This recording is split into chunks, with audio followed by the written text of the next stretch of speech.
बेंगलुरु में गीता जयंती महोत्सव में रक्षा मंत्री राजनाथ सिंह शामिल हुए। इस अवसर पर अपने संबोधन में राजनाथ सिंह ने कहा कि भौतिक सफलता के बावजूद लोगों को आध्यात्मिक कल्याण की तलाश है। आधुनिकता के बावजूद हम अपने अस्तित्व के सवालों के जवाब खोजने के लिए आध्यात्म का दरवाजा खटखटाते हैं। भारत के ज्ञान के भंडार को दुनिया ने स्वीकार किया और अपनाया है। राजनाथ सिंह ने कहा कि हमें गीता को केवल एक धार्मिक ग्रंथ के रूप में नहीं देखना चाहिए, ये एक प्रेरणा का स्रोत है।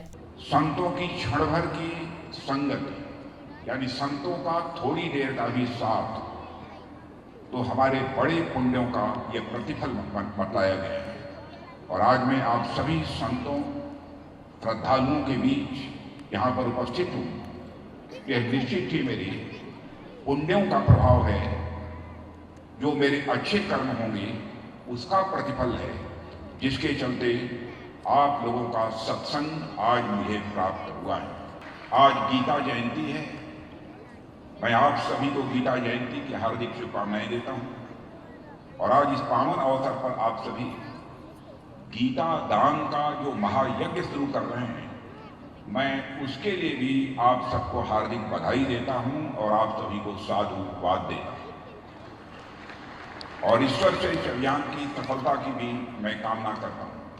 साथियों, श्रीमद् भागवत गीता की जयंती मनाना इस बात का प्रतीक है, मानी यह सिंबलाइज करता है कि हम गीता को केवल एक ग्रंथ ही नहीं मानते हैं, हम गीता को कुछ विचारों और सूत्रों की अभिव्यक्ति ही नहीं मानते हैं, बल्कि गीता को हम जीती जागती ज्ञान गंगा मानते हैं, जो प्राचीन काल से मानव को अपने ज्ञानामृत से सींचती चली आई है, यानी इरिगेट करती चली आई है, और भविष्य में भी यह काम करती रहेगी। ये भी हो सज्जनों, हम सब तो आम इंसान हैं। अपनी बुद्धि के अनुसार गीता का एक दिवस मान लेते हैं और प्रतिवर्ष उसकी जयंती मनाते हैं। पर वास्तव में तो गीता मनाने की नहीं बल्कि मानने का है।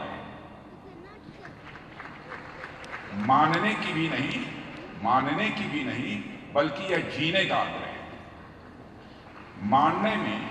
मानने में तो फिर भी एक आरोप का भाव होता है, एक प्रयास करना पड़ता है, उसके लिए परिश्रम करना पड़ता है। यदि किसी चीज को जीना चाहते हैं तो खुद जिया जा सकता है, खुद हम उसको जी सकते हैं। श्रीमद् भागवत गीता मृत्यु का आनंद भी सिखाती है, यानी गीता मानव को मृत्यु के भय और शोक से मुक्त कर देती है। यानी मृत्यु से भी व्यक्ति को डर नहीं लगती। जो गीता पढ़ेगा और गीता को आत्मसात कर लेगा, उसे मृत्यु से भी भय नहीं।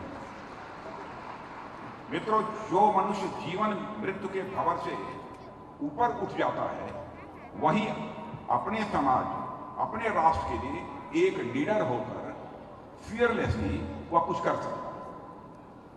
उसी के अंदर क्रांति, रिवॉल्यूशन यह जन्म ले सकती है, और वही समाज को एक दिशा दे सकता है, सोसाइटी को डायरेक्शन भी दे सकता है, समाज को बदलाव की ओर यानी चेंजेस की तरफ ले जा सकता है। और अधिक खबरों के लिए आप हमारे YouTube चैनल दैनिक इंडिया दर्पण को अभी सब्सक्राइब करें और नोटिफिकेशन के लिए बेल आइकन को प्रेस करना ना भूलें।